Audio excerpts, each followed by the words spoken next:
Një situatë e tensionuar mbi zotëroi këtë të hënë në kantierin e aeroportit të Vlorës, ku pati përplasje mes punonjësve të kompanisë MAPCO të biznesmenit Bexhet Pacolli, nën kontraktorëve të saj dhe personelit të sigurisë së kompanisë 2A Group. Punonjësit e kompanisë së Pacollit tentuan të hyjnë në ambientet e aeroportit për të vijuar punimet, por janë përballur me kundërshtimin e forcave të sigurisë që ruanin kantierin. Situata shkaktoi tensione dhe debate mes palëve, ndërsa përfaqësuesit e MAPCO-s kërkuan të futen në brendësi të kantierit, duke argumentuar se po zbatojnë vendimin e gjykatës së lartë. Ne sot e zbatuam vetëm një vendim ligjor, që është i gjykatës së lartë, dhe vendimin të cili pason në marrjen e para një jave, që është mbajt asambleja e përgjithshme e MAPCO-s, njëkohësisht të 2A Group, që është e vijas, dhe ne po zbatojmë vetëm ato dy urdhra, dhe sot, si fakt i asaj, jemi sot në kantier dhe ne do të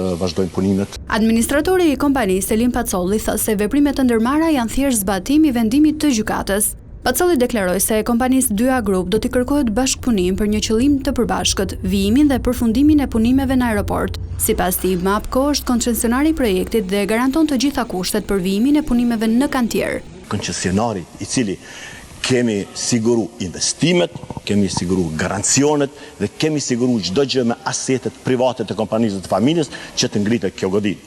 Dhe unë e them me plot përgjegjësi që ne duhet të gjejmë gjuhën e përbashkët, gjuhën e arsyes, të komunikimit, të bashkëpunimit, dhe kjo vlerë të kthehet qytetarëve të Shqipërisë. Pacolli shtoi se nën kontraktorët duhet të vazhdojnë punën duke marrë parasysh edhe gjendjen në të cilën është lënë projekti, ndërsa nënvizoi se aeroporti duhet të përfundojë dhe se askush nuk duhet të pengojë asnjërin prej kompanive në realizimin e punimeve.